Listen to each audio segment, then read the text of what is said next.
Welcome back. So sorry about the technical issues that we're having there. We're now back. In the middle of game 3 between Jeskai Control and Hollow One. So thank you for sticking around, everyone. Yeah, we have an Ambush Viper on one side, and a Cryptic Command has also just been cast on, I believe it was the Inti. So again, not got quite the right amount of pressure here, although it seems like mostly answers in hand. So, a 2-1 will eventually get there. I think that's the important thing to note. Definitely. And I think that obviously if you have sleeved up Hollow One and are making heads up plays like we've seen, this has to be a matchup which is almost your nightmare matchup. It's Yeah. all interaction. And I can see that, this is game 3, so we've put up a good fight, but I think that the most important turns in a matchup like this are turns 1 and 2 from the Hollow One player. Interestingly enough, Hollow One is really good against Wrath of the Skies because it can Yeah. get a couple of minutes to play early. It's got that high CMC to be able to dodge an early Wrath of the Skies, or Yeah. that might be really good against something like Energy. But as this game goes on and on, it does favor the Jeskai control player Yeah. a lot more than the Hollow One player. And we can see that if the Ambush Viper is in play, which was in response to the Burn Inquiry, and I Yeah, really that's like true. that as a play. Especially with the Ley Line of the Void, its best case is just it is a 2-1. Yep, it's either attacking or blocking, and with no creatures on the on Julian's side of the battlefield here, I really like this this sort of aggressive Snapcaster Mage. It's been a long time since I've seen Snapcaster beatdowns, so it's really fun to see it here. Yeah. Yeah, I think so. One of the interesting things is we saw on the end step bolt target you, and then a cryptic command to tap out. And I feel like you have to be pretty confident here that things weren't going to go wrong. Although Orcish Bowmaster, kills the Snapcaster Mage and is going to try and, that will tax obviously any draws. You kind of usually want to play it in response to a draw spell, but the ability to just kind of get it resolved here now is fine. And it looks like, bringing your opponent down to 5, and then burning inquiry. Okay, so Julian has navigated this game beautifully. Yeah, definitely. The bolt target you to bait out a counter spell for us to untap and go Bowmaster's Inquiry is fantastic play. Yeah. And this is Splinter Twin right now. Yeah. Obviously, Bowmaster's triggering whenever your opponent draws a card, and Burn Inquiry, Ancestral Recall for both players, draw 3 cards. Yeah, that's pretty brutal. And I think as well, like the discard from Julien was 2 lands and a Street Wraith, so like kind of things you want to get rid of anyway. Yeah, for sure. Here's a question for you: when it comes to randomly selecting cards, are you a roll of the dice, or are you a shuffle up and just let them pick? I flip a coin, and whatever card the coin lands on, I get rid of that one. I do it in the most. Okay, that's obviously not true. Sadly, I just point and pick. I'm not that eccentric, but the whole dice thing to me is I get it, but I like it just takes too much time. Yeah, let's keep the game going, but it is some mental damage on the stack. If the Hollow One player's rolling a dice and it hits all of your good cards, that's really juicy, to be fair. So I think that if I was a Hollow One player, I think I'd do the dice as well, to be fair. What about yourself? I can't abide by rolling dice or doing anything random. I just shuffle my cards and present them and let someone pick. It saves a lot of time, and you don't have to faff about with dice and coins and whatever it is. Like, ultimately you get the same result. Very true. Depends how you feel. But I'm a stickler for the rules, and if somebody's picking a card, is that really random? I mean, if you're choosing at random, yes. Okay. Well, that's me shut down immediately, isn't it? I'll take that. Okay, so Owen at 2, Two facing is down. Yeah, I mean, I think the issue is, I believe he has Wrath the Sky. Okay, a Flage. So it's like it's we're at a virtual 5. okay. It's just how do you kind of deal with it?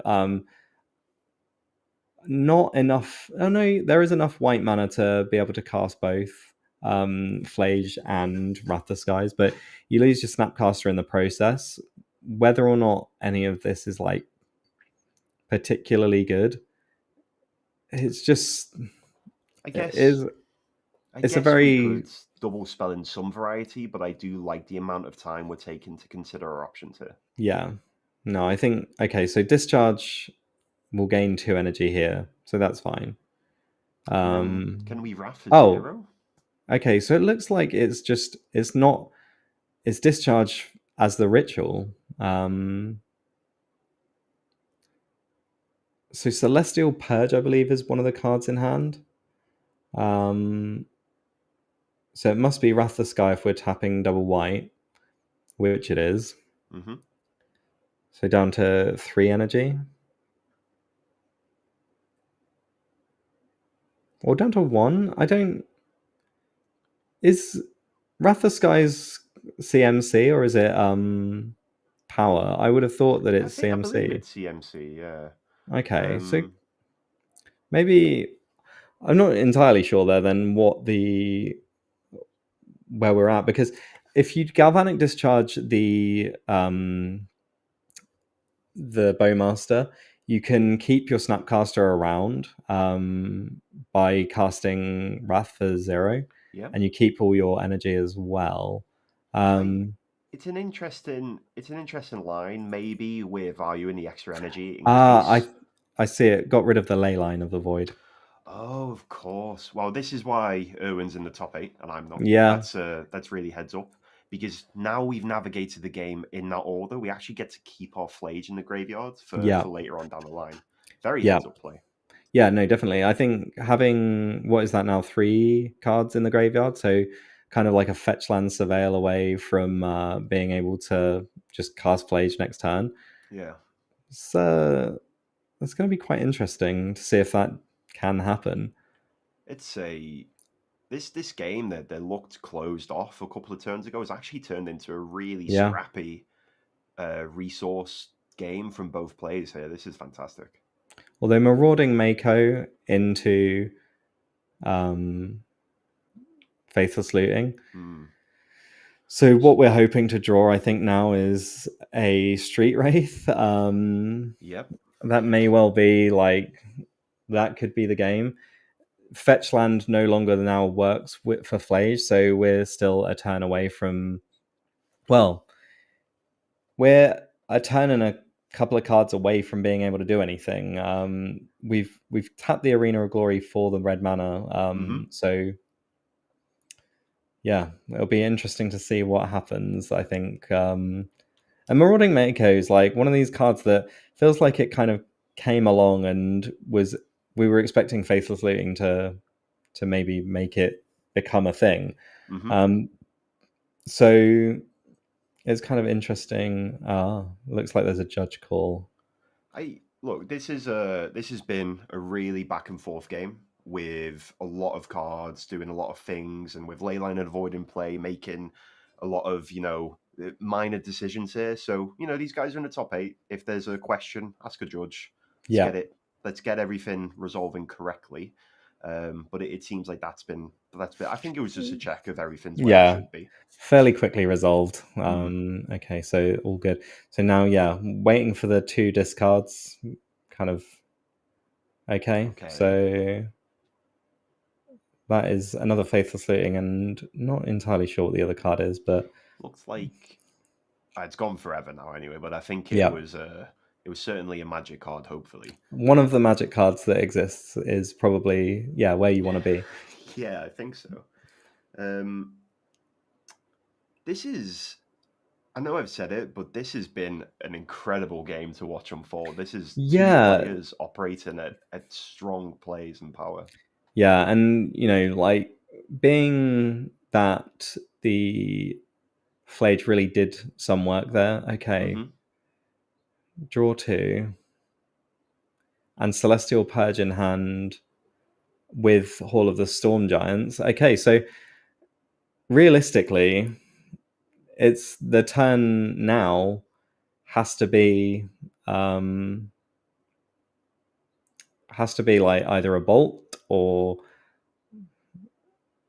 okay, so that takes care of that. And Tarfire. Okay. Oh, wow. Okay. Wow. What a game. That was incredible to watch from both players there. That was an absolute powerhouse. And look, Erwin, fantastic result with Cryptic Command in the library, but Yep. that's the end of their tournament run here. But Yeah. really well played by the Hollow One players. Well, I said before that maybe the more impactful, relevant turns are 1 and 2, but I just got proven completely wrong there. Well, I think, you kind of expect the games against Control to last a little while and to to be kind of edge of your seat type Yeah. stuff in terms of it is always threading the needle. It is always a case of you want to be alive or alive about, but once you run out of stuff, or if your opponent just has a tar fire in their hand or Yep. on the top of their deck, not really a whole lot that you can do about that.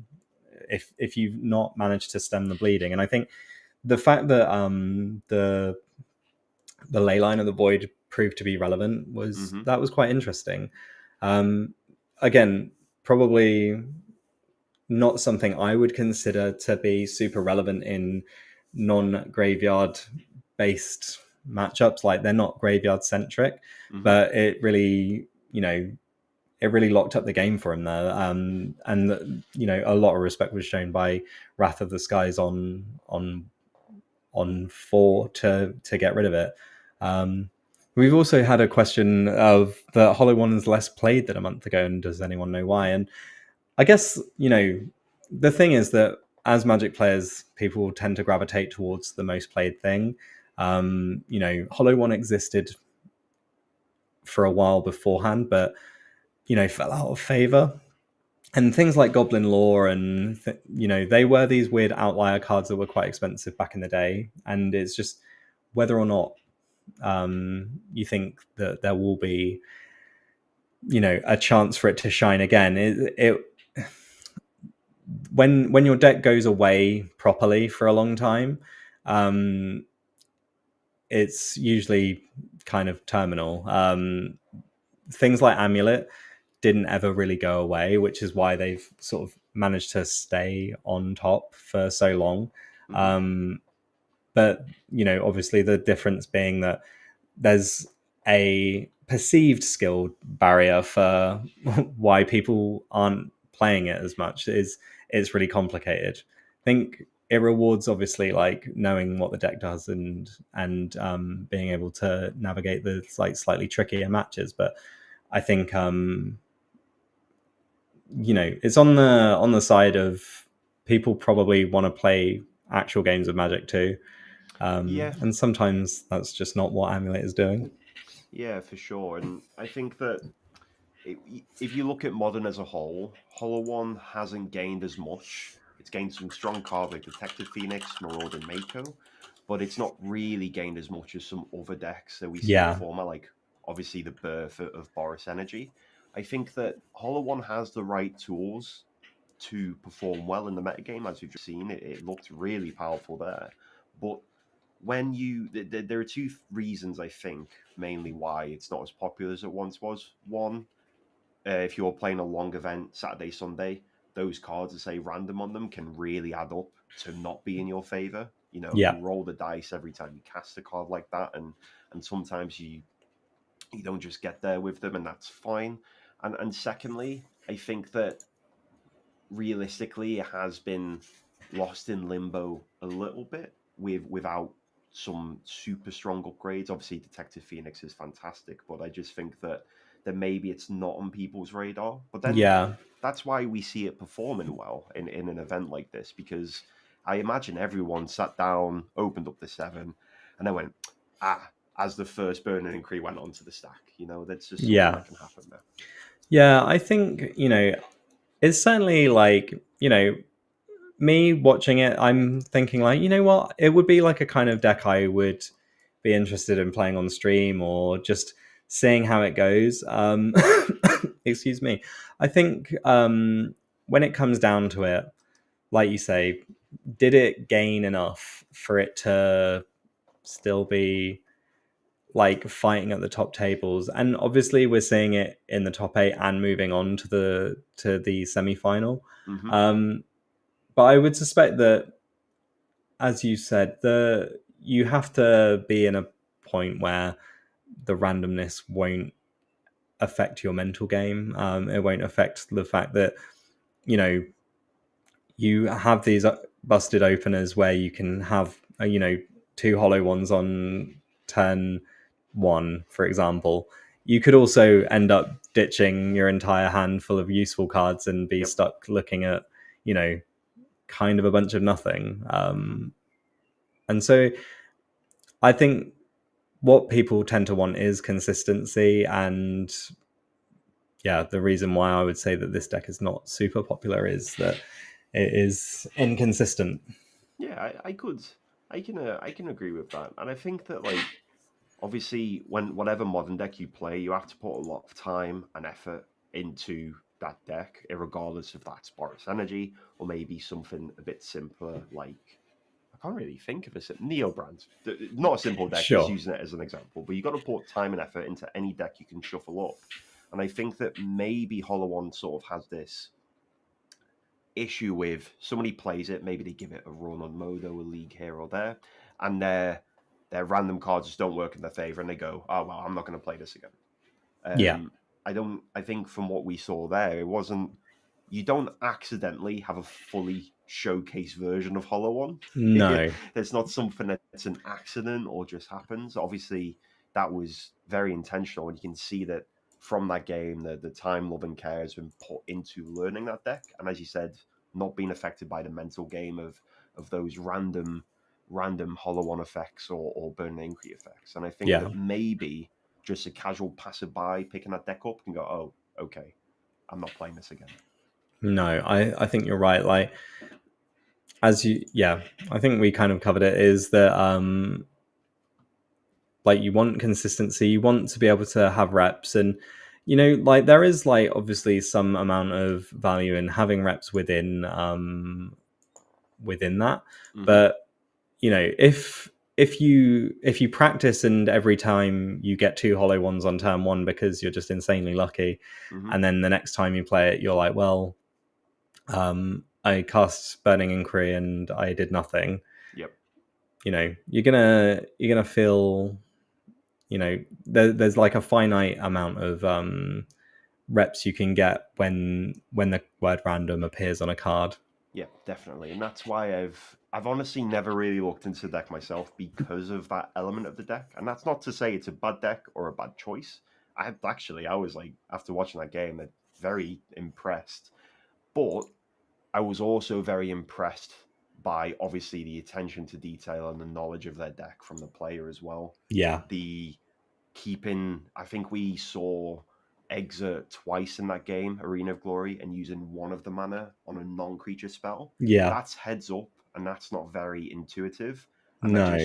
that just reflects that they have been through the ringer with Hollow One, and here we are. And looked very very impressive. I think that Orcish Bowmaster Burn Increase also creating your own machine gun is actually quite fun too, and quite impactful Yeah. on the game. Yeah, no, you're right. I think, well, yeah, I mean, you said it in more or less the same way I would have said it. Yeah. Um, but yeah, so with that, it looks like we'll be just about waiting for our semi-finals. Um, I think what we'll do now, we'll take a quick break. We'll be back with those semi-finals shortly. So yeah, make sure to stay tuned, and we'll be right back.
Hello and welcome back to the European Unity League.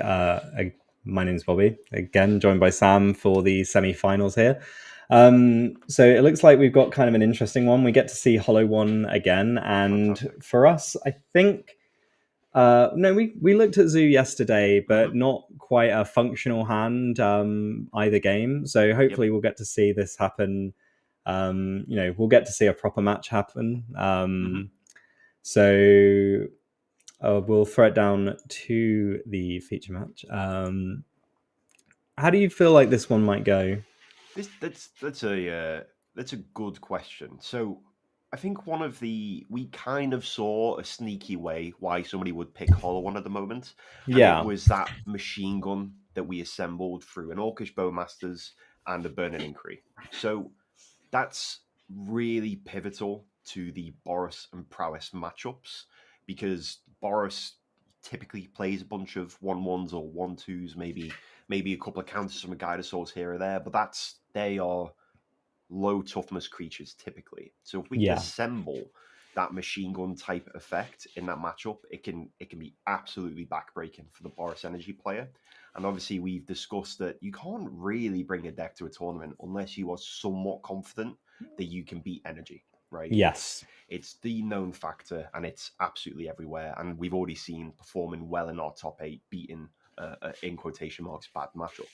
So yeah. the reason I mention this is because in this matchup against Zoo, you're playing against 4/4s, 5/5s, X3s if it's the brawler Oh is in the yeah, 2-drop slot there, but the machine gun is not very effective here, and typically that's the way we deal with creature decks.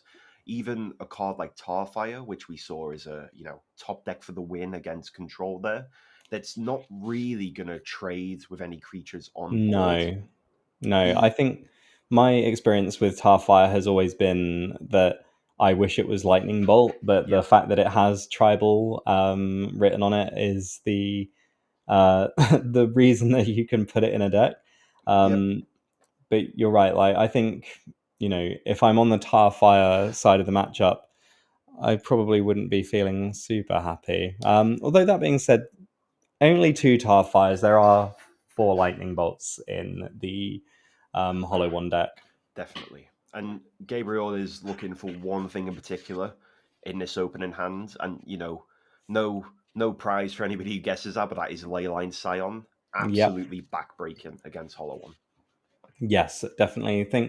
I mean, there are still some maybe functional hands that you can reasonably expect to keep. I Yep, think lands and spells tend to be okay. And I think there's enough going on there that you can get domain online pretty early. yep, So even if it means casting your leyline binding for 2 mana rather than one, yep. um, so I think this will probably likely be a stomping ground here, based on there being a blue red card or blue red. Oh, okay. So Steam Vents.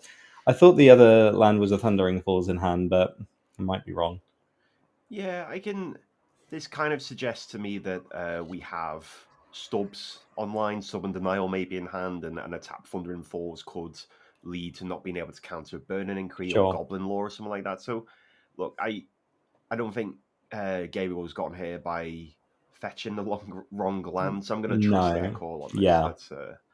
That's they're certainly better at Magic than I am. Okay, so I was going to ask you if this Ragavan was long for the world, and it turns out the monkey was, but the shark wasn't. And Yes. this is pretty big hit here.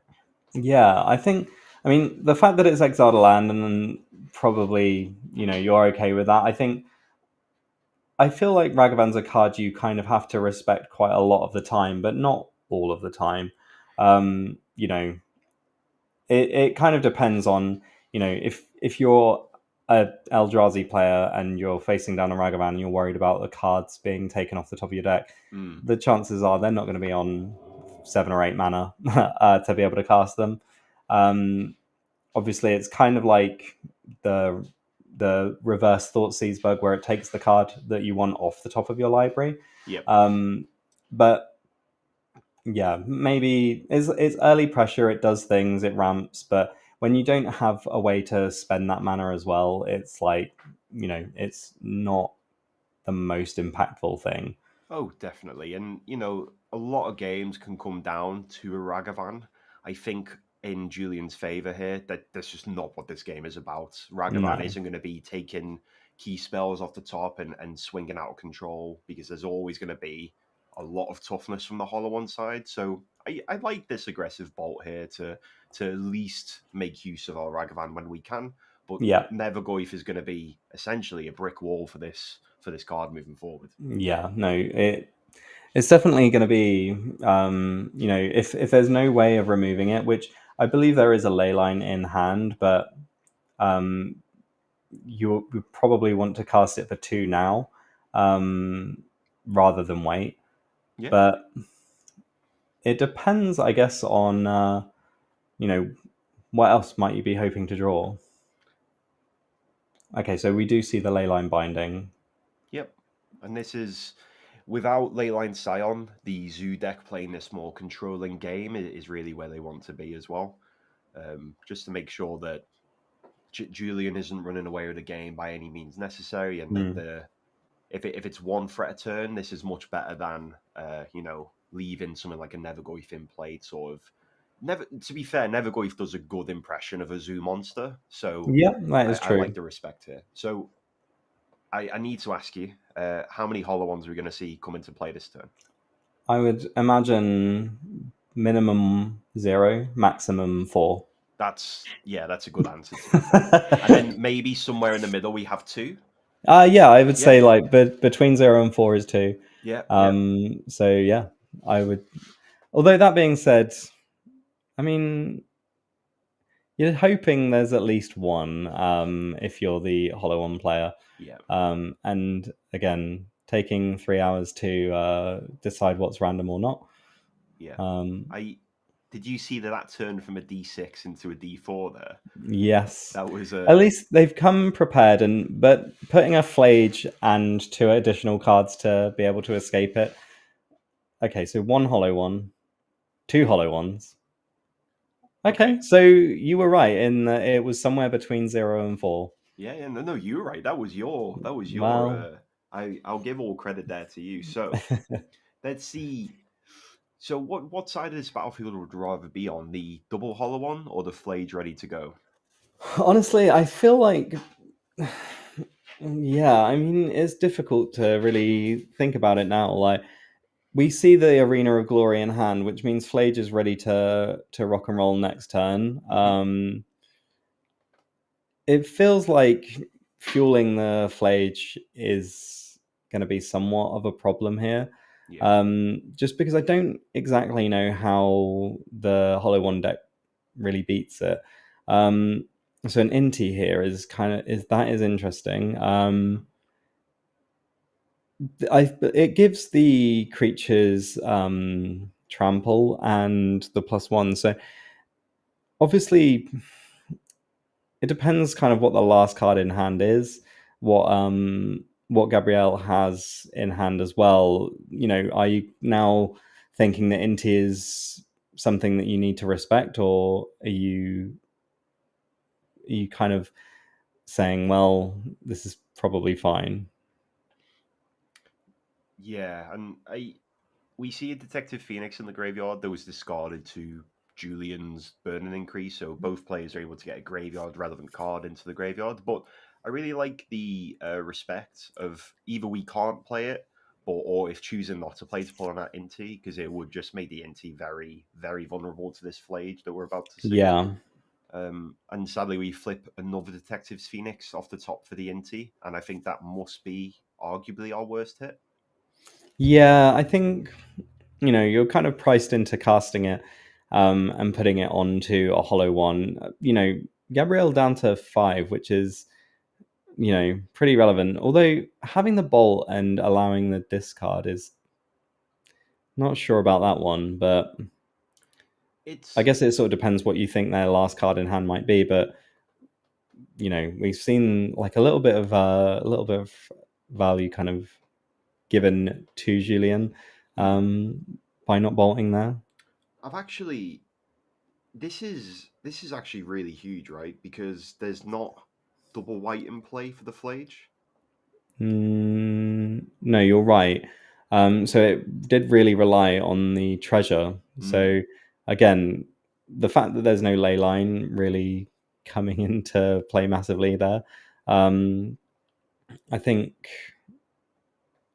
Okay, so post combat, cast the Flage, not quite as exciting, but still like a huge dude to try and deal with. And the fact that the Hollow One can't attack past it by virtue of the other Phoenix being removed from the graveyard is pretty big. Well, Mako coming into play, doing his best Zoo impression again. Once again, actually quite fits the Zoo theme pretty well. But Yeah, this sort of clunky Flage due to the mana gives Julian a good number of top decks here to just. We've got a five power flyer. Can we find a bot off the top? that is true. I think, yeah, I think from the fact that it's just not being slammed, probably means that it's not going to be the card that he was expecting to find. You know, now you're kind of in a vulnerable position of, you know, your Gabrielle is effectively at 11 because you can't kill them this turn. The Hollow One is a 5/5 against a 6/6. It just, you know, it's never going to work. The do I attack here is really, really coming into play, and you could make a case really for saying no. You know, putting your opponent down to 3 and exposing yourself to pretty much anything is kind of huge. Although, yeah. Oh wait, no, puts your opponent down to 2. Oh yeah, the Phoenix is a 2, gives +2/+2, not +1/+1. Oh wow, So okay.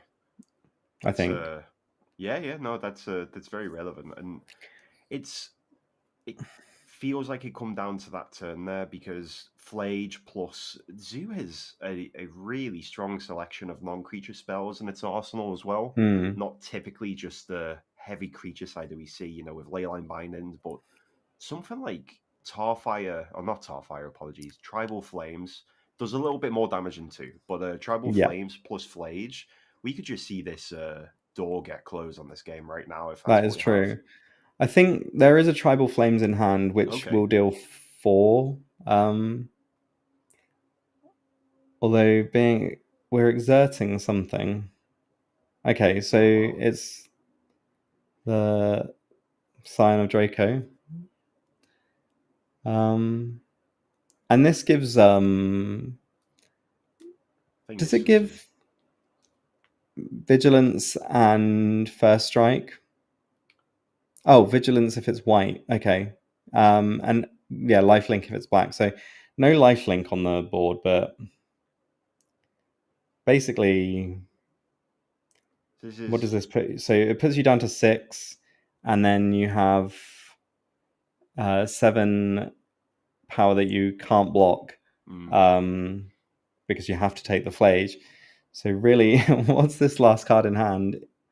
Like, is it the slow roll of all slow rolls, or is it okay? Okay. Very relevant, actually. Wow, that is huge. Gives us another. What's very annoying though is sign of Draco giving Flage vigilance in this scenario. Yes. That's so frustrating. Although that being said, I don't know if it's like even particularly relevant. Mostly because it can't block a flying creature.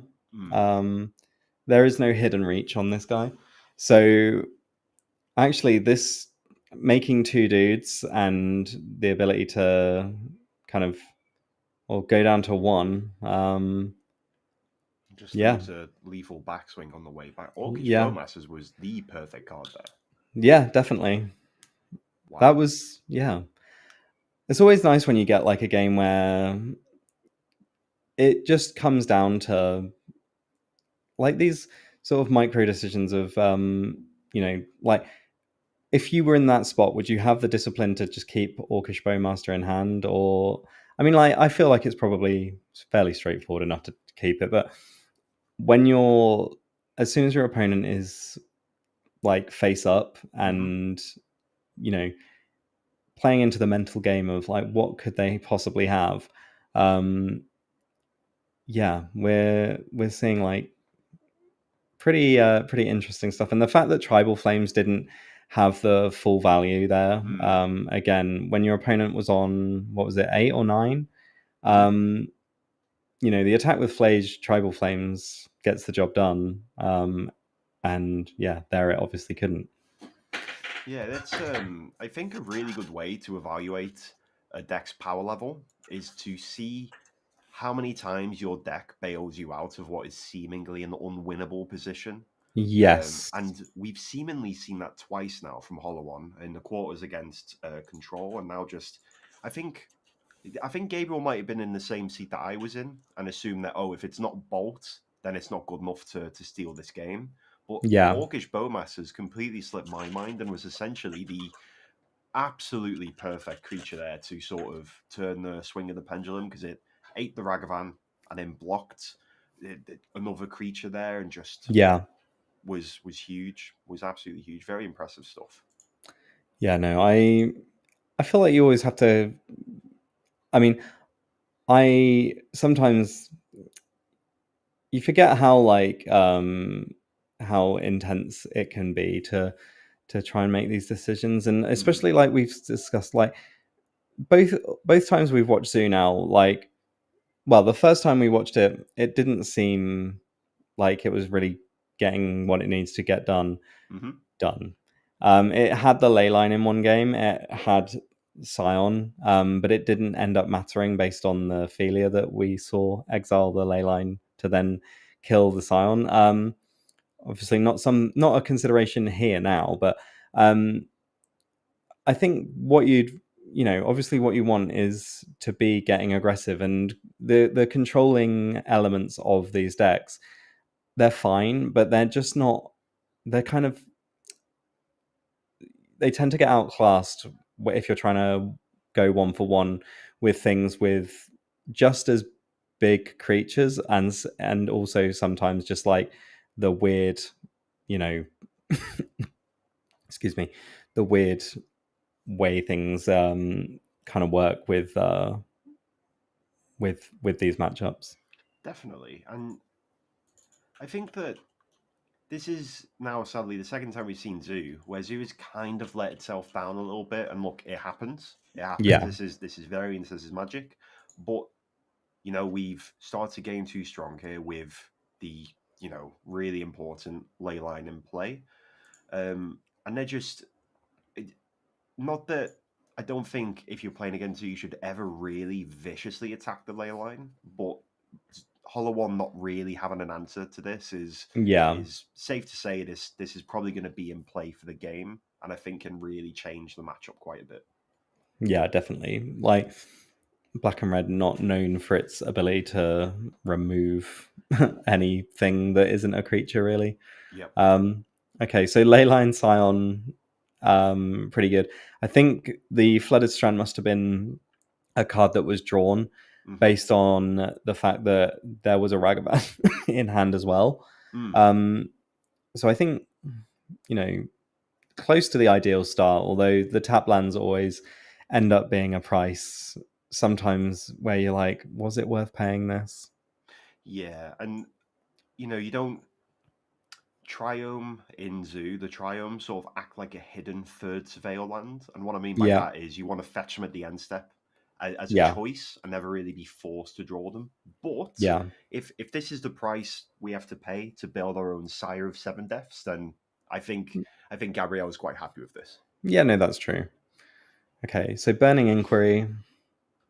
I think the worst part about it is that we're talking about creatures being outclassed. The fact is that Scion kind of does outclass more or less everything in the Hollow Yep. One deck.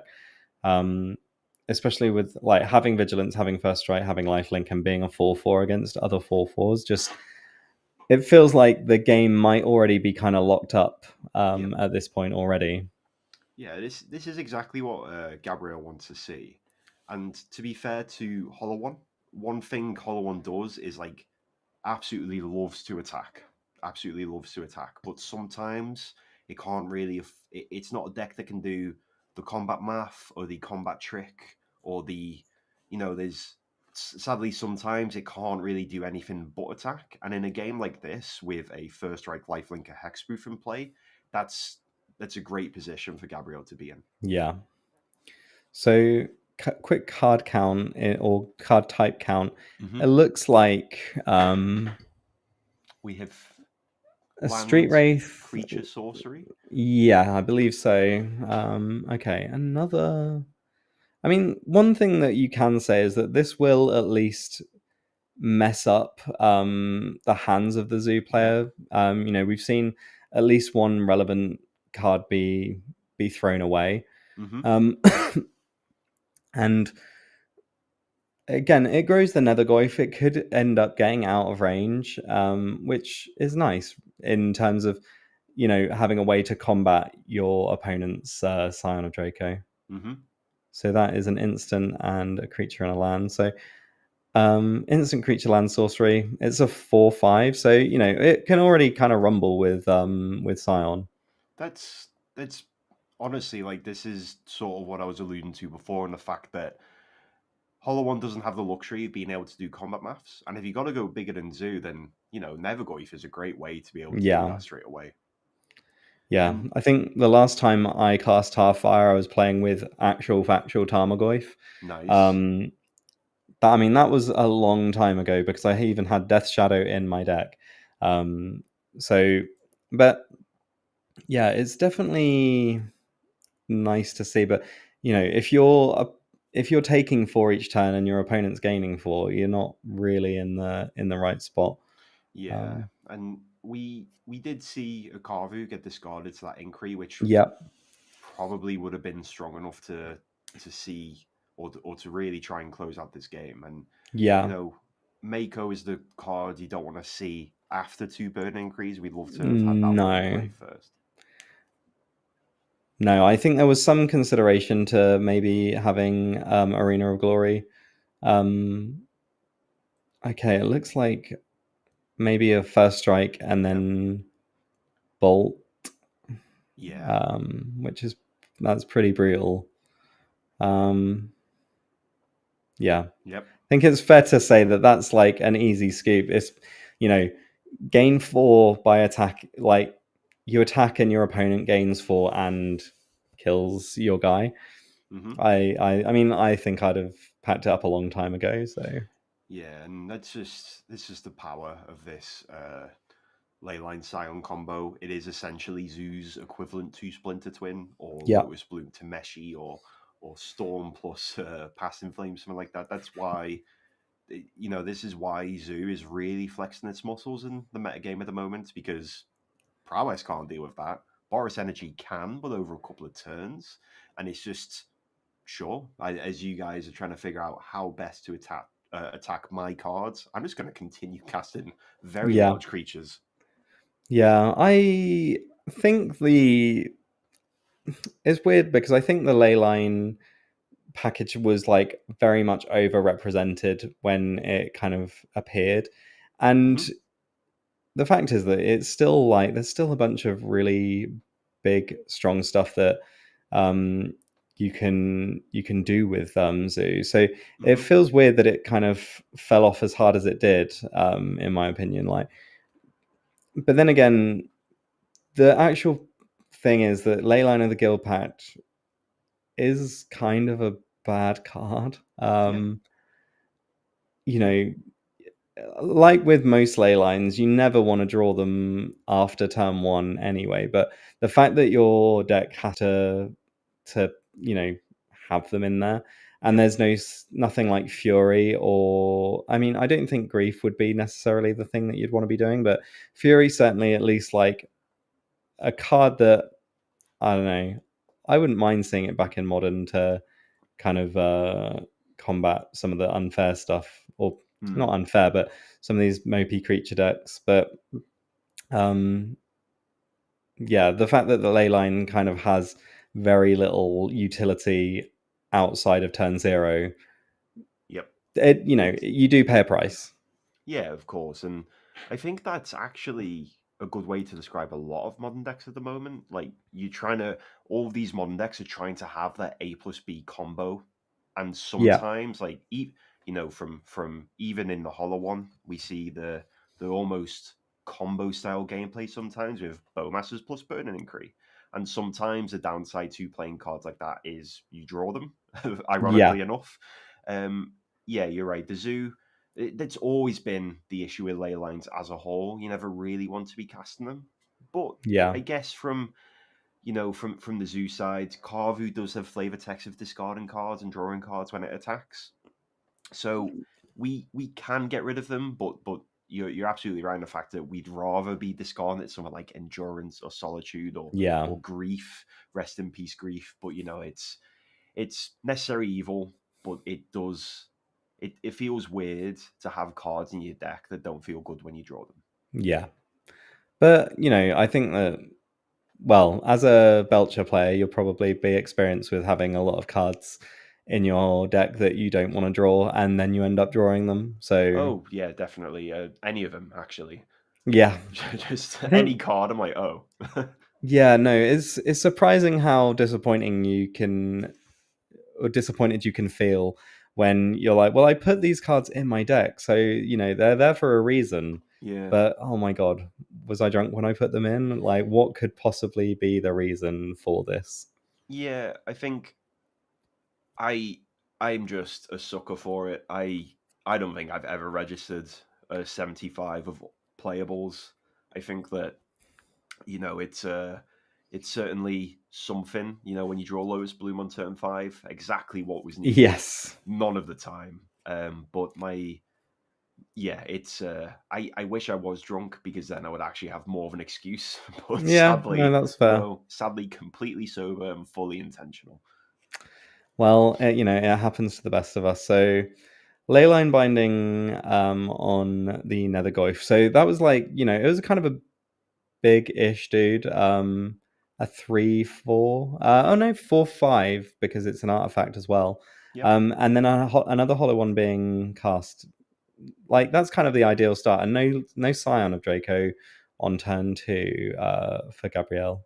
Yeah, and no threat at all is actually quite scary from the zoo side. Maybe we're really banking on surveilling a Scion to the top and maybe a Carvu somewhere later down the line. But we've Yep. seen in the control game that give the Hollow One player enough time and they will assemble what synergies their deck has to offer. And in the right fashion and the right order, those synergies can be quite terrifying. Yeah. Okay. So another go from another land. So Hmm. really churning through the lands here. Oh, is Arena of Glory this? being exerted. So it may well be another hollow one. Yeah. Okay, a Marauding Mako. Mako Okay. and Marauding Mako times Yeah. 2. Attack for 6. Okay. Okay.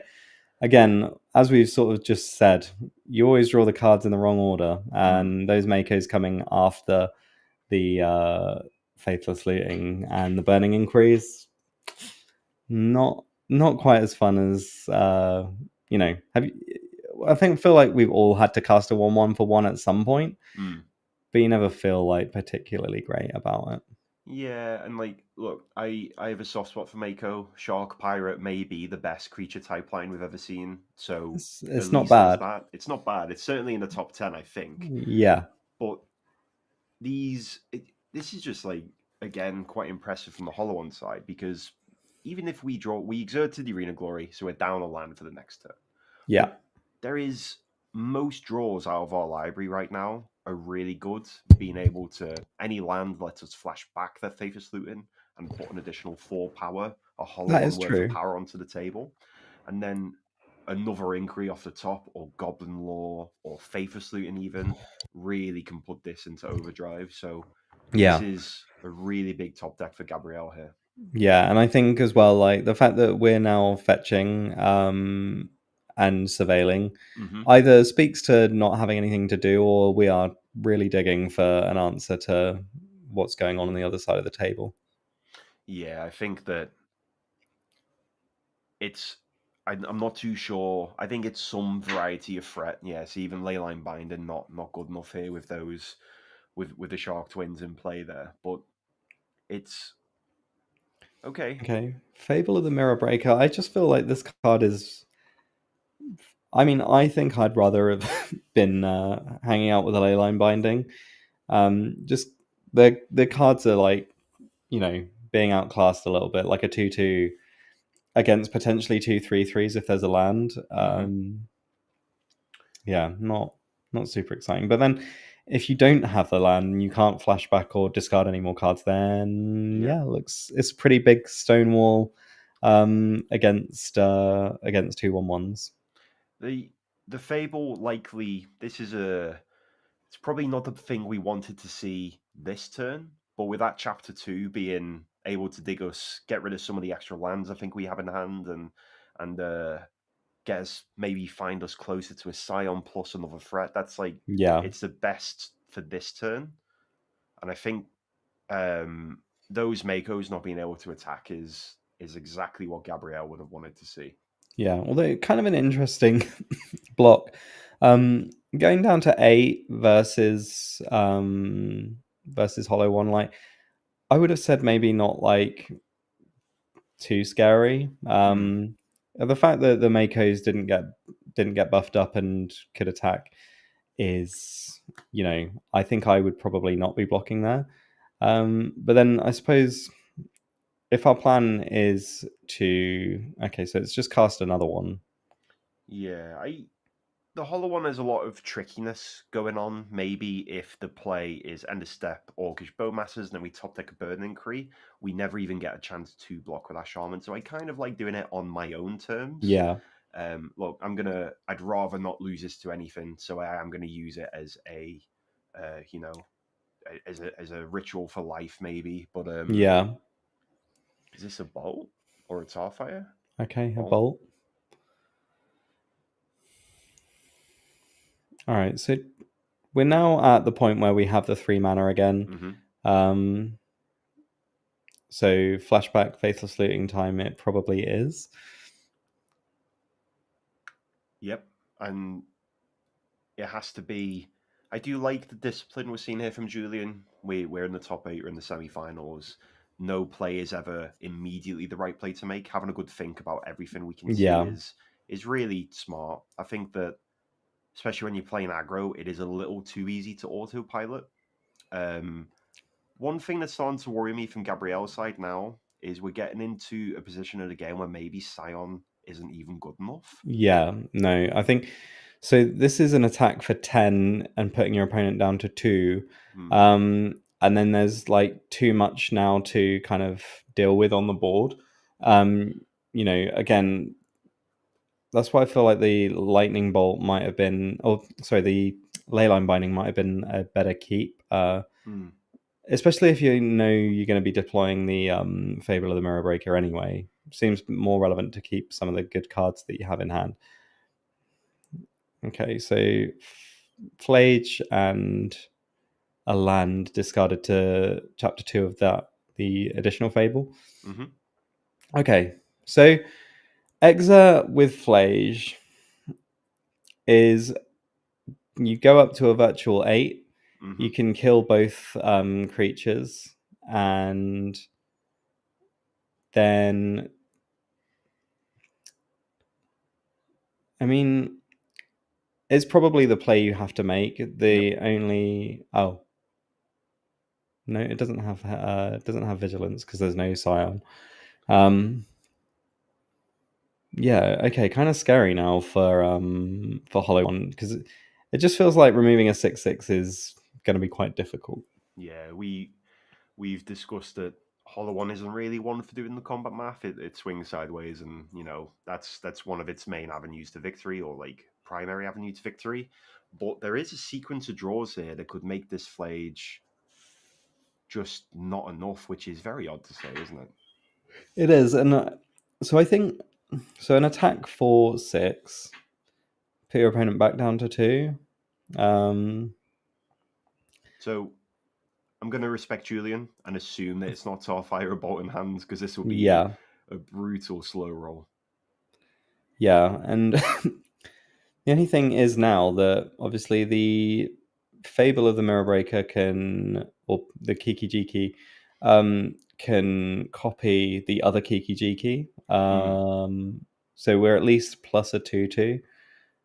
So we're at attack with Flage is 6, Kiki Jiki is 2 plus is 8, and the Lightning Helix is 11, and we're at 10. So I mean, I don't know if it was like a good attack or Bowmasters again. this Oh, is change the target of target stellar of us, ability. but Yeah. yeah, No, you shall take 3.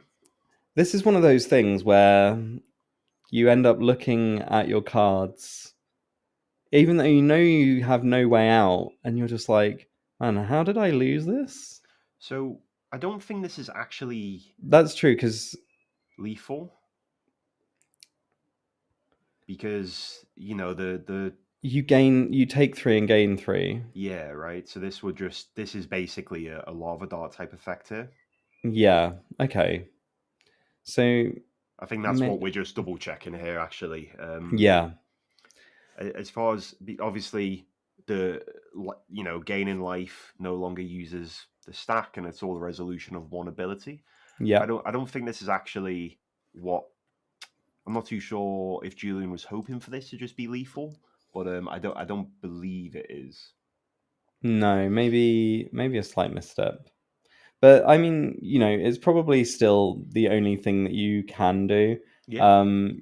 Like you're dead on board regardless, so suppose that does make sense. The only awkward thing is that in hand for Gabrielle is a tribal flame, so Ooh. Let me just read Flage real quick. I believe it would put Gabrielle to 1, but I'm not. I'd hate to say I'm 100% certain and be wrong because that's usually a very Sam thing to do. But yeah, I we've got a think judge checking out here. I think it keeps you at 2. Oh yeah, sorry, I don't know why I'm saying 1, but I think that I think it leaves you at 2. Yeah, the damage obviously like the part that you're hoping to deal with, but the fact is that it's all one ability. Mm. Um, okay, so showing the hand face up. Um,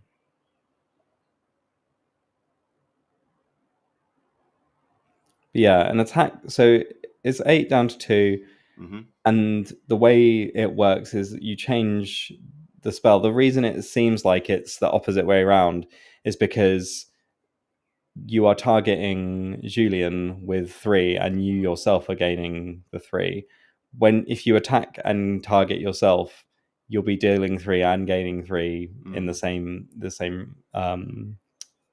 same ability. So yeah, not going to work out the same way that Julian wants it to. Just while, obviously, again, no reason not to call a George. Let's get this discussed and sorted at the table. I think now what might be potentially now it's, oh, if this doesn't work the way I wanted it to, can I change my target maybe or something like that? But just while this judge call is going on, why do you think that untimely malfunction has been brought in here? Because I can't believe it's for this interaction specifically. No, to be honest, like Is I'm it not. respect for Scion, maybe? You Without a ley could line? you could maybe say it has like at least like the 1 or 2 target creatures can't block is like somewhat relevant if we're mostly battling on the ground. Yeah. Like a falter effect is okay. Yeah, looks like Yeah, Gabrielle that's. does go on to the final. So Mm, congratulations. And I think Hollow One making it into the semis is pretty respectable anyway. So but yeah, yeah. to answer your question, I there's edge cases for all of them. Like obviously countering a tribal flames makes things worse. It's interesting that there are like probably enough sort of semi relevant targets, but whether or not it's like particularly good, Mm, I think it's similar to how I feel about having the ley lines in against non graveyard centric decks. hmm. You can make an argument for more or less anything. It's whether it's a particularly good one. Yeah, and I think that with respect to Julian, there, they have played really well this weekend. From the time we've seen them on camera, played very, very well. Yep. This almost looks like the matchup you don't want to see, and maybe it's just a bit of a heads up to look. This is a bad matchup. This card has a couple of corner cases for me, and maybe can use one of those to steal a game. Yeah. And if the main deck isn't getting better, then maybe leaning on a get lucky with a sideboard card is how we have to go. But Yeah. yeah, we see Hollow One performing admirably, which is fantastic, and we see Zoo absolutely stomping into the finals there. Yeah. No, I think now the two decks in the other semi-final is Mm-hmm. obviously Boros Energy, which we've seen, and the Black White Sewer Blink, however you Yeah. excuse me, want to call it. We're waiting for that one to finish as well. It may well already be done, but if you're now in the seat of the Zoo player, who do you want to be facing in the final? So let's say it's a good question. I think that Zoo does what it wants to do really, really well. It Yeah, puts big creatures into play. Scion Leyline can be your version of Splinter Twin and can essentially steal a game in a lot of cases. So I'm moving into the finals with Zoo, and I can pick either between Boros or Sewer. yeah, Sewer was, as we checked out the metagame yesterday, was actually quite underrepresented this weekend.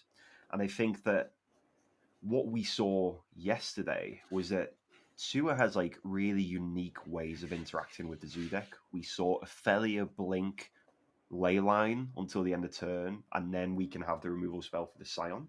And just Zoo can't really fight on many axes. It can counter your spells in some instances with stun yeah, denials or maybe some consigns, maybe from the sideboard. It can destroy creatures with stronger cards like Tribal Flames or Bolt or such. I think that a good sewer draw can sort of duck and weave through Zoo's answers, as we saw yesterday. And again, if I had to pick what deck I'd like to see in the final, and I've made it to the final, I think it has to be Boros because at this point I've probably faced Boros a good number of times, yeah, and one more time can't pick a deck without it having a winnable Boros matchup. So I think yeah. I'd have to pick that. No, that's fair. I think Si- forgive me if I'm wrong, but Scion of Draco gives hexproof to your creatures as well, Yep. and not being able to interact profitably with that, you can't even really ritual um, your galvanic discharges and things like that. Yeah. Obviously, Wrath the Skies will be a huge, huge game in games 2 and 3 Yep. if it is the Boros Energy that does make it there. Um, but I think I think I'm with you. Like the black white blink deck just accumulates too much value and has so many of these weird edge cases where, like we saw yesterday with the blinking the ley line, killing Mm-hmm. the scion, is like some of those things that are hard to interact with become Yep. fairly trivial when they're when they're not there. Yeah, and Zoo doesn't really have an answer for that type of interaction either. Like Sewer can operate essentially at instant speed if it wants to, with a lot of Yeah, its tricky mannerisms. Whereas Zoo, I think it's fair to say, outside of a couple of situations, acts at sorcery speed. So it's quite a good yeah, way to tackle Zoo. I think if we want to see Boris specifically as well, that matchup is really a Flage mirror. Flage yeah. That's really true. tilts the seesaw of the game into one of the player's favors, and typically that favors energy because they have pyromancers, fables, and can utilize their Flage a little bit more. But with Gabriel playing fables themselves, I really like that they are matching the energy player on their Flage interactions. Yeah, yeah, I think it's interesting the split of for Boros Energy. You have a couple of different camps now of do you play things like Fable of the Mirror Breaker or do you play the Season Pyromancer?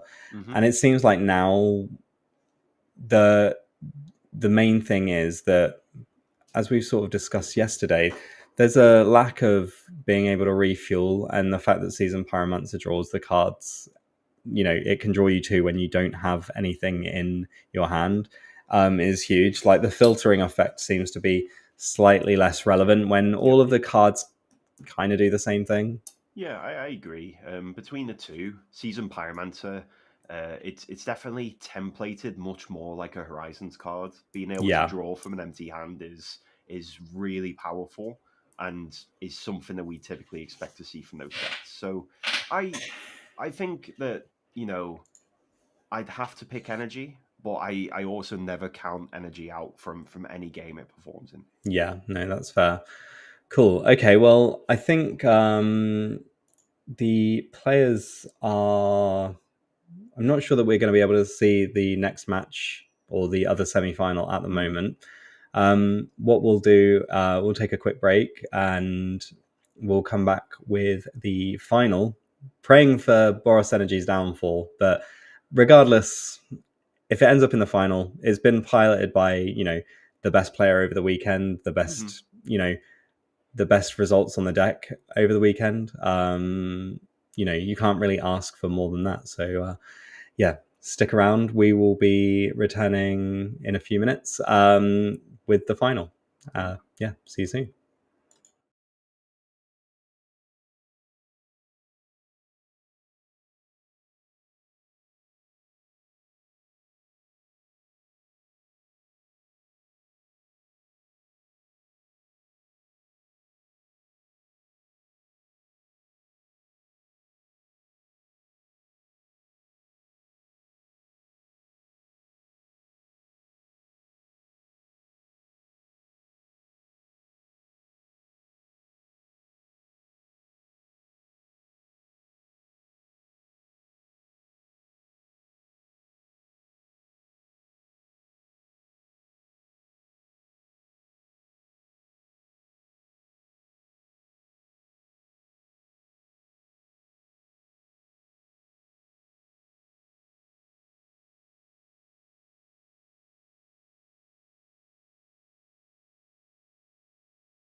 Hello and welcome back. We're ready for the finals of the CDF Modern. My name is Bobby. I'm joined again by Sam. Sam, you'll be pleased to know that I've manifested Boros Energy being out of the tournament now. So we have our final matchup, which is Gabriel Fariol on Zoo and Julien Rohr on White Black Blink or Sewer, depending on how you feel to call it. Yeah, so I think we discussed this is probably the matchup that you didn't want to see as much Mm-hmm. if you're on the side of Zoo. Mm-hmm. How do you feel like this game is going to go? Like, obviously, we've seen the Zoo have the functional draws this time, as opposed to what we saw yesterday. Yep. And we've seen Julien performing really well with Blink. Obviously knows the deck very well and Yep. has a Death and Taxes playmat. So clearly someone who's been, fiddling around with tiny white creatures that look like they're terrible but actually are good. Yep. Um, It's it's going to be an interesting matchup. There are a couple of really important cards from both players here. I think that essentially the issue that Gabriel might have is that Julian's essentially going to operate at a instant speed for this game, whereas yeah, Zoo typically likes to operate a bit more of a sorcery speed pace. Here's a monster. Can you deal with it? Let's go on from there. So Solitude is also big game for Julian here. So yeah, I think I know this sounds silly because I imagine this is always the case, but a great start for Gabriel here would be Leyline Scion. That gives us protection from Solitude and it lets us yeah, get our monsters into play. And they can't really be flickered around with either. But having said that, Julian, we saw yesterday, very correctly bounced a ley line so they could yeah, then deal with the hexproof creatures when they sort of turned off the hexproof for the turn. And at the end yeah, of the turn, the ley line was just a devotion machine with no Nykthos in play and didn't yes, really have much of a tech. So this is an interesting one. I have a gut feeling that I think Julian is happy about their position here. But yes, Zoo is a deck that casts very aggressive, large monsters, and that is a that's not that's something never to really count out, is it? Like we've seen these Zoo threats being pretty impressive so far. yeah. I think the good thing is that they're all the zoo list operates on a set sort of fairly fixed angle. Mm. Although Turn One Thoughtseize, looking at wow, I think you kind of have to keep the ley line hands, but the Yep. fact is that we're kind of looking at nothing but lands. Yeah. Um, Interesting to note as well, like there's only two tribal flames in the zoo deck. Mm. Um, Four fables as well, which I think is fine. Yep. With the double red of energy playing season pyromancer, the double red sometimes probably can be a bit too hard to turn on if you don't have leyline. Yep. And I think the filtering obviously is always huge. Consigned to memory as well, maybe not like super relevant, but could be at least an edge case. But the main removal, lightning bolt, leyline binding, tribal flames. Ooh, and we found the threat right off the top. Okay, So that's pretty good. never didn't So have it. Never didn't have it. yep, a The decent 5/5. Yeah, decent 5-5 on turn two. Nothing to. Okay, well, it was, I think, is the correct way to approach it. It Yep, was a decent 5-5. But so this is why the Blink deck is like quite awkward for Zoo to tackle. But the Bolt may not be great in this matchup because it's never really got the luxury of going to Julian's face. But yep, it can break up Ophelia. And, if Julian, I imagine this is a Suez or Backstreet. yep, Why expose Ophelia to a bolt? yeah. But A known bolt as well, a because it known looks bolt, yeah. though the Scion was the card that was discarded. It was just gone too quickly for me to have spotted. Yeah, that's a fair choice. I think that, you know, Gabriel is pretty much forced into keeping that hand, but at the same time, Julian is forced into Yeah. taking the scion there. So Ketchamos that sees a leyline binding immediately. Yeah. Although interesting that it also counts itself when it goes into exile to cash in on a card. So a kind of 2 for 1 in Hmm. favor of Julien, based on the fact that it exiles, but you kind of can't let it stick around. So Yeah, it's quite a unintuitive interaction with Ketchamos, but Ketchamos is worded in a very particular way that it yeah, can gain benefits from this. Look, I'm not smart enough to tell you why it works, but Modo tells me it works, so I'll trust Modo there. exactly. A bit like how we discussed yesterday. The why does why does Saga die under Blood Moon at the moment? Hmm. You know, wobble your hands, say layers, people will just kind of get you. So I have to say, from what seemingly started as not an unimpressive hand, but a hand that leans quite heavily on that Scion, we've been able to match Julian up the curve, and Gabriel has to feel okay about this because it's turn 3. We have managed to eat a Ketchamos, which means there's no way near an engine online now. And then Yep, from here, it's we've got a bolt to interact with maybe a some form of flicker threat, yep. but can't seem to. Oh wow. Okay. Okay, so upkeep, fatal push, and then Yep. okay, so the bolt takes down the Philia, and Yeah. that was one of the big things that may have become relevant. We saw yesterday, from Julien as well, taking out the ley line and then being able to deal with the Scion is pretty huge. So the fact that Philia was able to be answered Yep. so quickly, um, gonna swing things in a certain direction. Although Flicker Wisp here, uh, Yep. flickering the Witch Enchanter. So again, we're now turned off of having everything that we need. So this fetch land will now have to go and select a black land, I think. Maybe a Um, triome. yeah, I would say a triumph. Okay, Okay.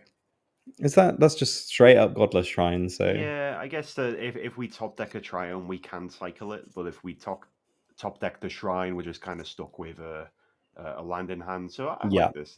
This is respect for what might happen if you draw poorly. yeah, no, that's fair.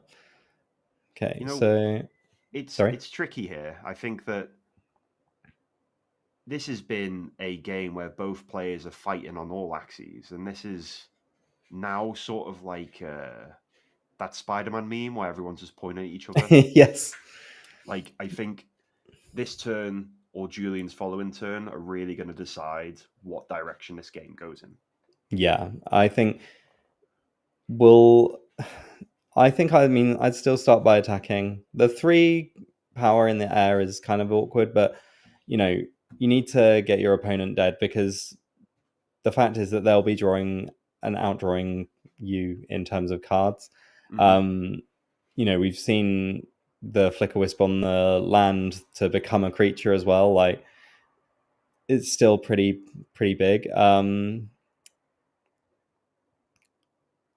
So this will allow Julien to pick up a creature, I and think that Julian has a Solitude in the hand as well, so yep, hopefully a white creature. yep. So takes the Ophelia. I think that's fair. Um, and then upkeep, remove Scion with Solitude. Hmm. And I like picking up the Felia here and then pitching a card that's not Felia. I think that's quite, it's a bit of extra information for Gabriel, but I don't think it matters here because Felia is just the key to get this engine started. Yeah, yeah. Seems as though Gabriel is either out of gas or has maybe like a bit more reactive cards. But no, just okay. Looks like at least one land. Okay, and a Flage. I mean, it's not irrelevant. The fact is that there's the ability to escape it next turn. Hmm. Okay, goes face. Yep, I think this is respectable. I don't, we have to turn our monsters sideways at some point, and this, Yeah, Flage going to face is probably the best way to get this started. But Felia coming in is likely going to unlock that Catchamos by flickering the Witch Enchanter.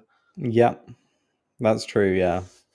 Um, yeah, it seems like the white writing is on the wall for Zoo in this game. Yep. And then when it comes to it, um, just having a look at the sideboard, um, on the Zoo side, we have um, some more consigned to memories, not really where you want to be. Clarion Conqueror, Mm. which the dragon that turns off activated abilities, again, not like super relevant because it's all triggered mostly for these guys. Mm-hmm. Um, Doorkeeper Thrall, probably not a card you really care about bringing in against the Flage decks. Um, yeah, I mean, no, sorry, this is the Zoo deck itself. Like, but yeah, Doorkeeper Thrall, kind of, maybe that is where you want to be against the I Die to Torpor Orb Styles Yeah. X. Yeah. And then you have copies of like Wrath the Skies as well.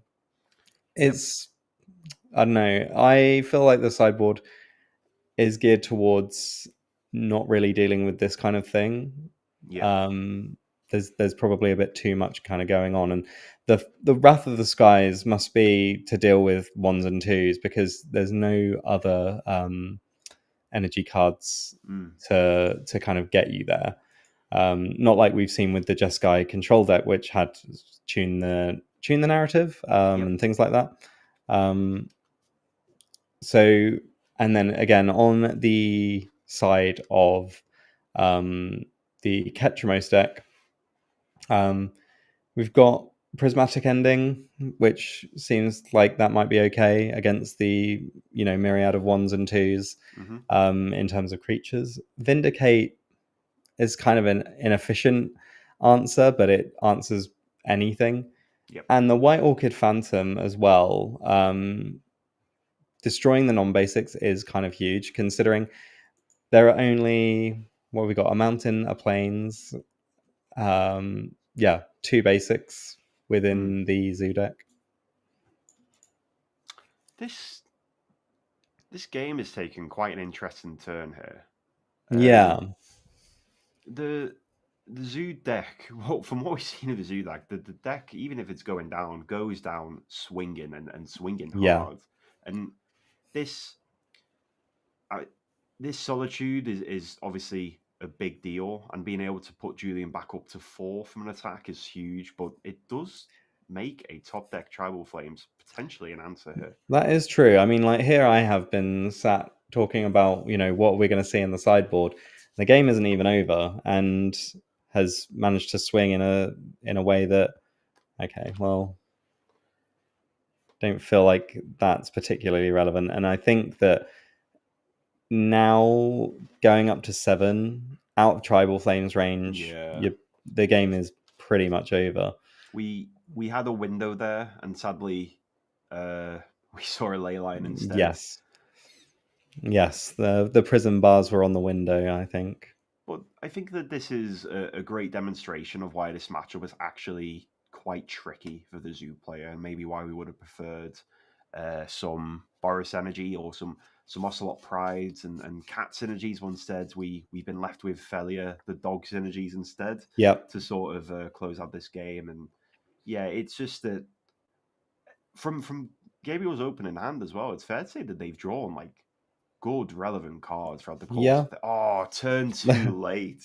Yep. Oh, Okay, so as ever, sorry. That just. Oh, I can feel the pain from that table all the way over here. Fair play. yeah, I think yeah, wishing trying to manifest the right cards onto the top of the deck and you do it a turn too late. Yeah, that feels worse than just not seeing it, right? Yeah. I think I would rather have drawn another land. Yeah, another ley line maybe.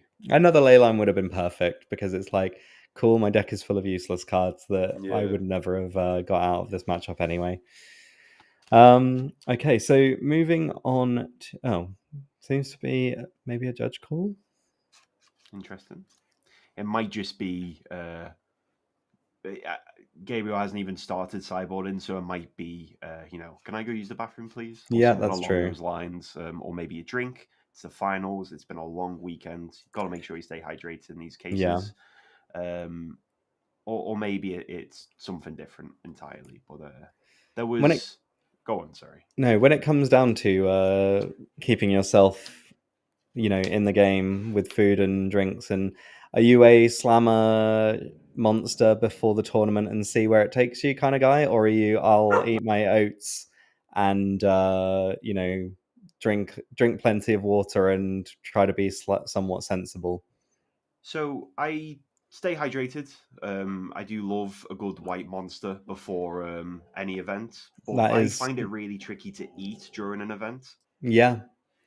No, I think that's fair. I like a, the white monster, clearly the superior of all of the range. But I remember the time I did well at the Axiom event, which qualified me for the regional championship, was I hadn't moved on to white monster until recently, and I had a mango loco, Yeah. but I hadn't had sugar for about 6 weeks. So it Okay. felt like I'd taken something a lot stronger. And, if you thought I can yap now, the speed and amount I was talking to my opponents was, borderline call an ambulance, I think. Okay. Well, you did well.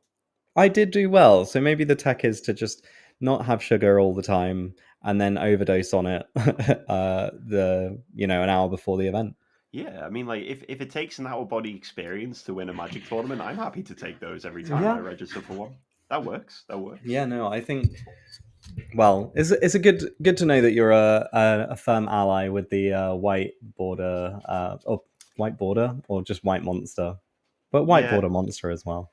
I So the trade bind has come out here. I'm going to assume this isn't Julian's sideboard because it's a few too many No, cards. Um, although I wonder if there's maybe a fetch land that has to be replaced or something along those lines. yeah, so I know that there's some lovely flooded strands given out as prizes, and maybe it's just Yeah, while I've got a second, let's get that away in my binder or yeah. something like that. But yeah, Did the you collect your flooded strand at nationals years ago?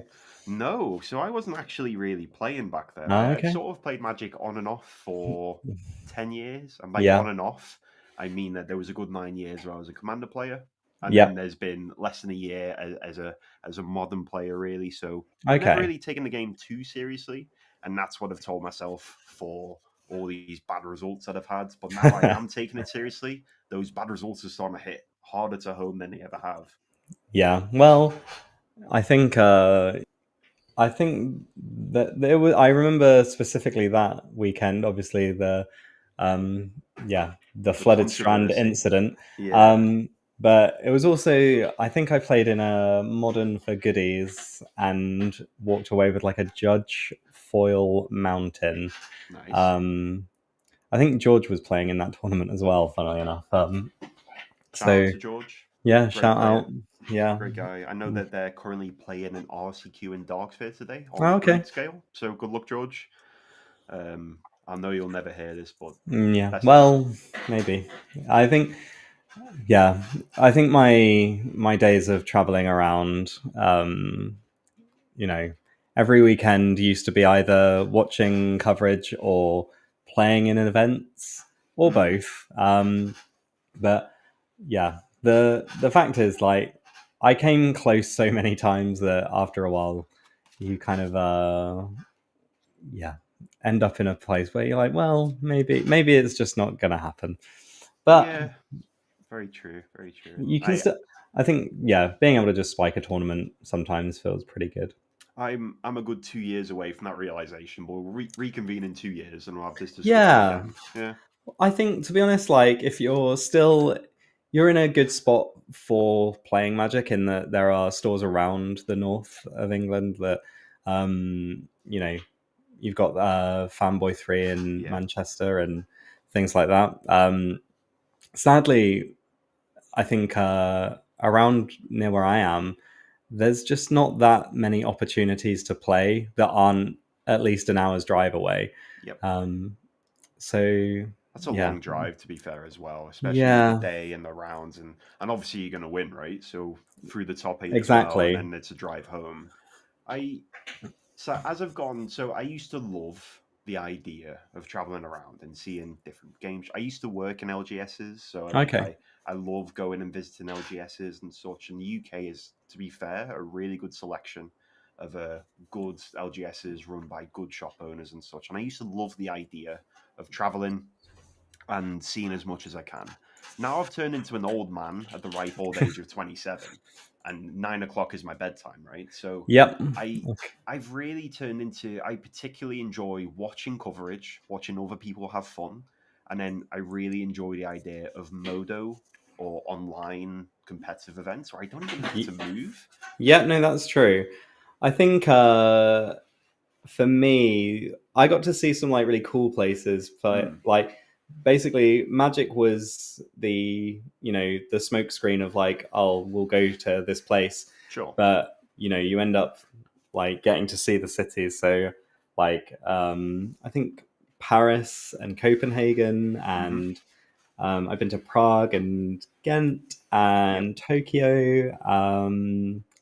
Like all these places that you think like, man, there's probably other things to do, but getting to see the world and play the game used to be the thing. And the good thing is with tournament series like this as well, that it feels like it could be bringing it back. Mm, I think that's one of the interesting parts is that we're sort of moved away from the large scale organizers like Channel Fireball and whoever it was back in the day, and yep. we're moving into like a slightly more niche circuit, but where a lot Yeah. of the players are the same and a lot of the people you see at each event are going to be the grinders. And Hmm.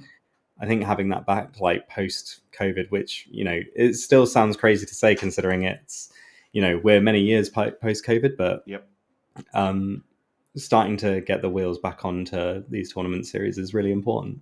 D- Absolutely. And to be fair, thank you for reminding me of COVID. That means I'm the ripe old age of 25 because COVID years don't count. That's So, true. Yeah. I think that the one big thing is that Magic players, we've touched upon a bit yesterday, they love to have a good run to Twitter or, X and have a good whinge about something. But if you like these events and you like coverage and you like the ability to play competitive Magic, my biggest piece of advice is please go out and play in these events. Yeah. It's if my general rule of thumb when it comes to Magic is shop and play where you like to spend money, or play Yeah. or spend money where you like to shop and play. And if of it naturally, France is a little too far for me to go traveling to, but if in the UK we have a good circuit, and with more of these circuits cropping up and showing us great events. And look, it's Sunday afternoon. I'm watching Magic, having a good chat about Magic. I couldn't be spending my time doing anything better here. And Yeah. if you're on the fence about an event, just go and have a good time. Because as as Bobby just said, when I crashed out in RC Bologna, I started off 3-0, first RC. I was like, oh, maybe you can win this. And then it was swiftly out of the event into a 4-3 finish. And you know what? I was, oh, this is a bit rubbish. And then I remembered I was in Italy. That's Yeah. sick. Let's just go get drunk in Italy. It was a fantastic weekend of Yeah. all.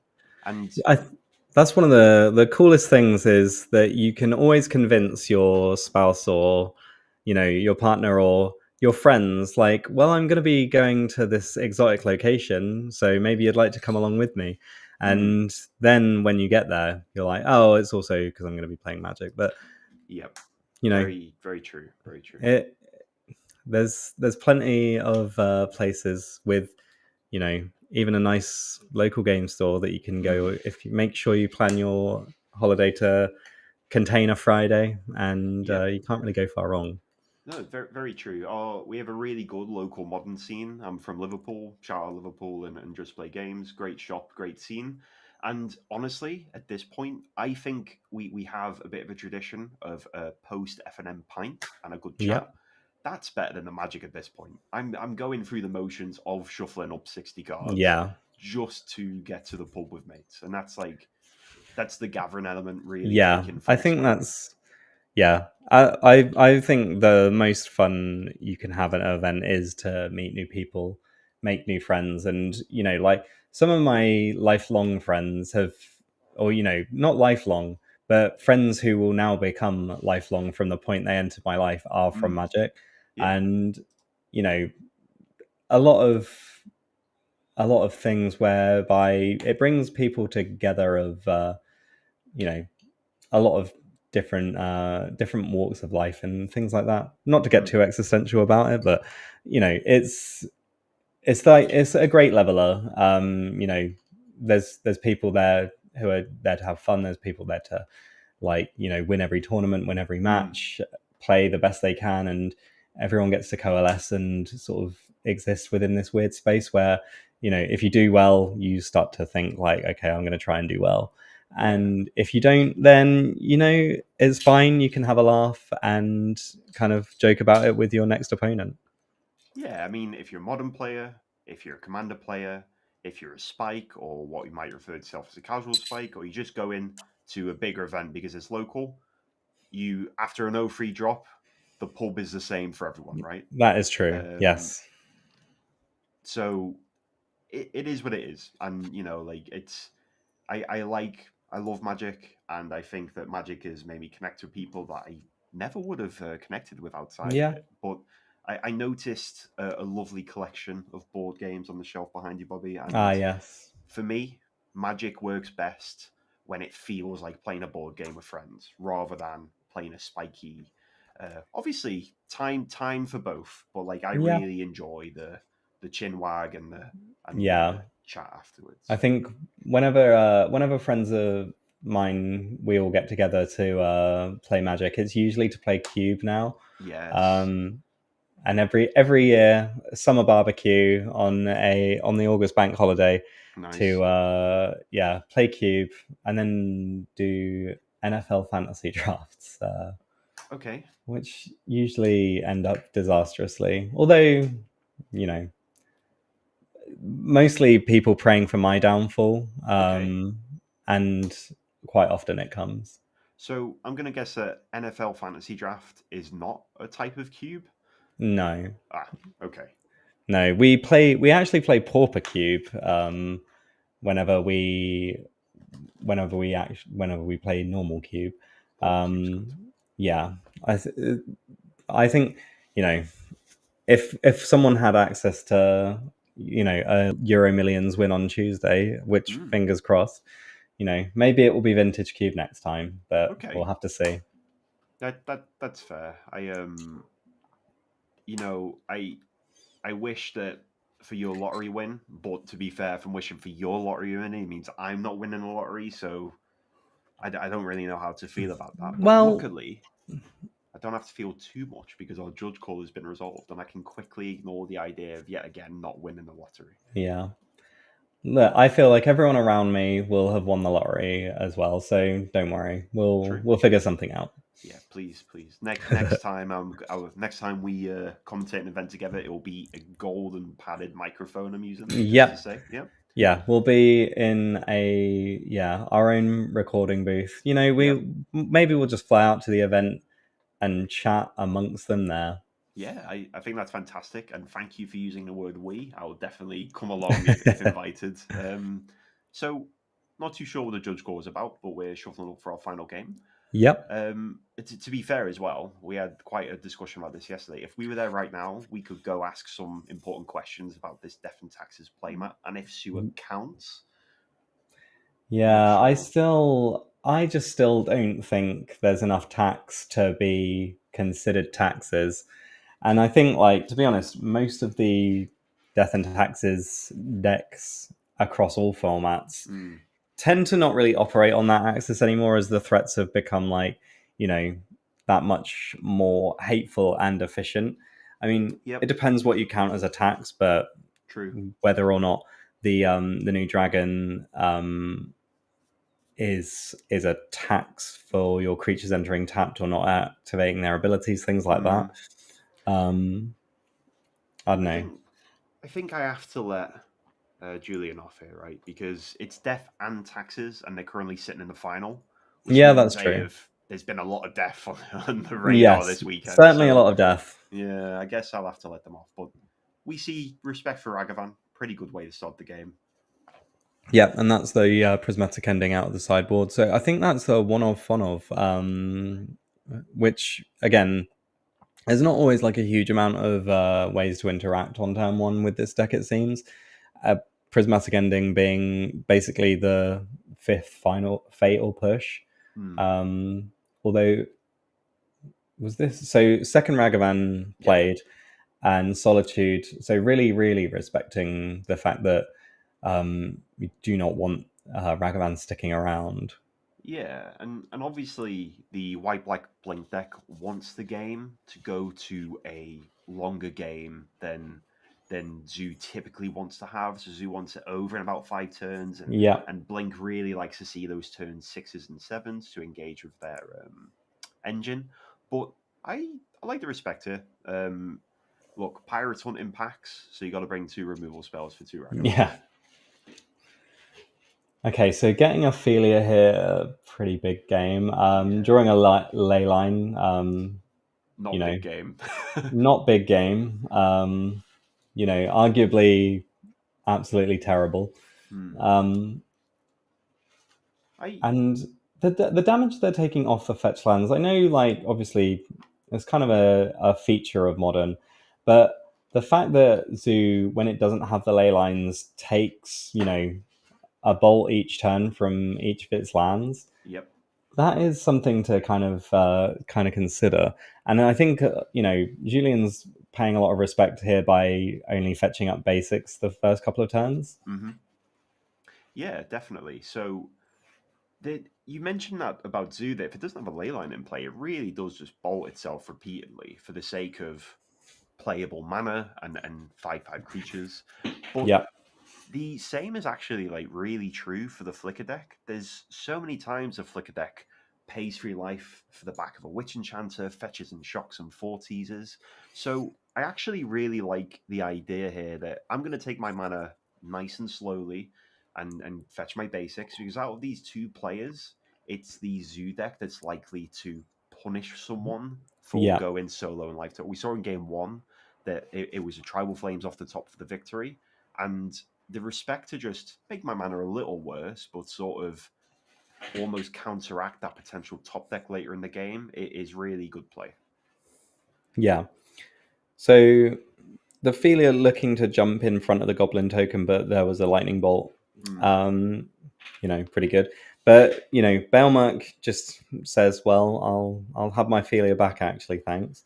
Um, and we've got the 2 mana to deploy at instant speed as well. Like you said, the deck doesn't operate at instant speed particularly well, Hmm. and the Goblin Shaman is either trading with Ophelia or getting blinked by the Ophelia and going Yep. anyway. So it's like a fairly safe attack unless you have the one of the additional bolts, or if you've got leyline binding. Yep. For sure. And Bolt is almost always reserved for failure in this matchup. It just Yeah, has to be. We saw that in game 1, it ate a Bolt, got brought back, and then started to impact the game. So your removal spells basically have to target, you know, select dog on them rather than deal free damage. But yep. it's a hard cast ley line. Hardcast leyline and okay, bolt number 2 for Ophelia number 2. Okay, so managing to keep the board like fairly clear. Obviously, it's difficult to interact with the overlords Hmm. outside of leyline binding, and again, going back to the deck lists, there's one copy of Wear and Tear, Hmm. um, and that's pretty much it outside of Wrath the Skies, which again we're not. I feel like I don't want to be casting that when I've got a bunch of creatures in play. It Yeah, must be reserved for the ones and twos. definitely. So the one will be online next turn. The other is going to be okay. So I think they're just saying there about the time and are Yeah, you pushing after I attack so I get a treasure or before attack? And I think both players are playing at a good speed, and it was definitely meant to be before turn yeah. there. But that's for the sake of counting, that's the third time we've seen a Surveil Flage into the graveyard this weekend. That's yeah, like you say, Entomb doing work in modern this weekend for the And low price of one tapped land. yeah, they should definitely ban Entomb in modern. I'll say that much. But the Flage fueling this Ketchamos, really. Yes, that is going to be kind of a problem. Mm, You know, there's always this delicate act between, how many of the flages do you want to keep in? How many Ketramoses do you think are going to be relevant? Like, yep. and you kind of have to be able to deal with Ketramos. Otherwise, it just becomes an infinite blocker. Um, I Yeah. mean, Flage obviously doesn't have to attack. That's one thing to note. But yeah, where are we kind of going here now? Like dash Ragavan and attack. Like And okay, so Overlord's coming off hit this. the Overlord means that a block kind of sucks either way.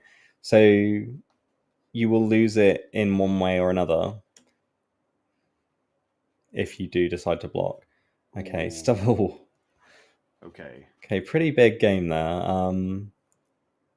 All right. Oh, gained two rather than take two. I think probably click the life counter the wrong way there. So So they should take two from Ragavan, but gain four from Ketchamos. does it has lifelink? It does. It has a lot of text. We're kind of recreating a Greek mythology here with Titans versus gods, and from the way this game's looking, I really want to be on the god side, to be honest. Yeah, I think you're definitely right that you know actually the attack with Flage now not looking like particularly hot. I think Gabriel has actually navigated this game quite well, getting the use out of their stubborn denial when they can. But if you're not attacking or because Ketch, look, I've not read Ketchamos for a while, and I know Yeah, that it has a lot of keywords on it. Yeah, it's if you're not attacking, what are you doing? And it's yeah, like the Solitude off the top is a good draw for Julian, but at this point, it's less of a top deck and more of a almost any card I draw here triggers Ketchamos. So I'm going to yeah. find a removal spell eventually, and just this Okay, game so is. territorial Kavu. You can Mhm. you can copy this with the reflection. Yeah. I don't know what the other card in hand is, but I'm almost half tempted to say that you probably need to dig for a removal spell for what's going on the other side of the battlefield. It looks as though maybe a trigger was missed for the Overlord of the Baelmerk, Hmm. which they may well be discussing with the judge now. Um, I'm never really sure when it comes to the rules these days. Like I came from the streets where if you missed it, you missed it, and that was kind of it. Um, I don't know whether nowadays you're a judge more Oh. recently than I am. Okay. How would you be saying? Where would you go to fix it? Would you say, "Yep, just go back and that's fine," or are you saying, "No, you missed it and tough luck"?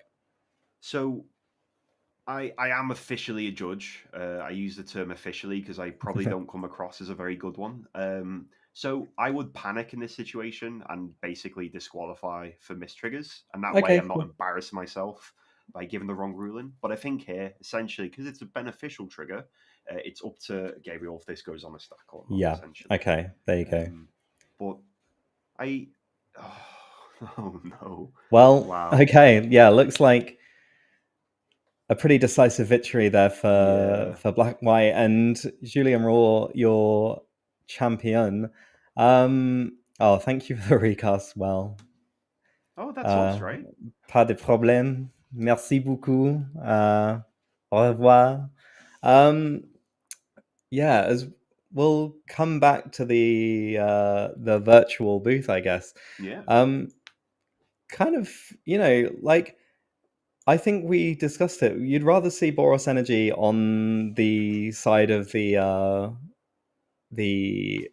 Zoo matchup, Hmm. and I don't think maybe we took into account just how dominant or how one-sided that match maybe would have been.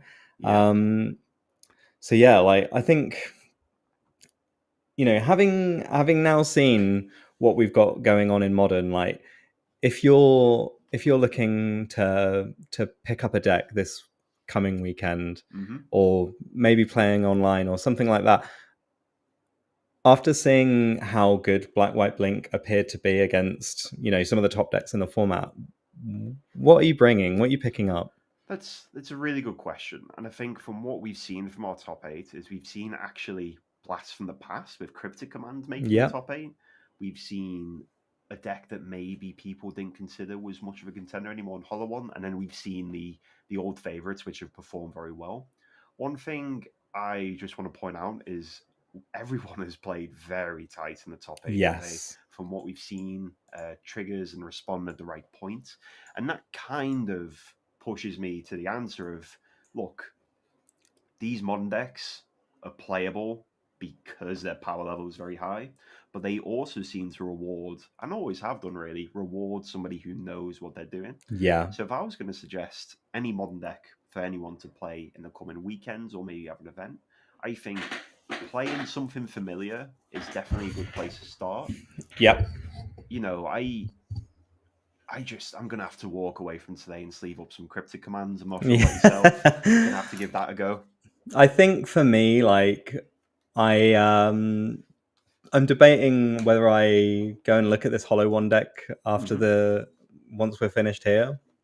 I also think I like Storm quite a bit more than I Yeah. used to, and I think you know the fact that we've seen a turn two win in paper as well, the fact that it is capable of it, Yep. and the fact that I don't really like playing really long games of Magic leads Hmm. me to think like maybe what I should be doing is trying to win really quickly, and then I'll be able to go and get lunch or dinner. Yeah. You get to lift that trophy at the end of the day with a full Yeah, stomach and fully exactly. hydrated. Yeah. So yeah, speaking of getting lunch and dinner, that brings us to the end of the broadcast, really. So yeah, thank you everyone for tuning in. Thank you to Sam, and thank you to the other casters Hmm. from this morning. It's been fun. Yeah. I hope you've enjoyed yourselves. I think what I'll do, we'll raid the Four Seasons channel and see what they're up to. So Sure. you'll still get to hang out and see some more live Magic. And yeah, like I said, we'll hopefully be back for the next one, bringing you some more. And yeah, have fun, everyone. Goodbye.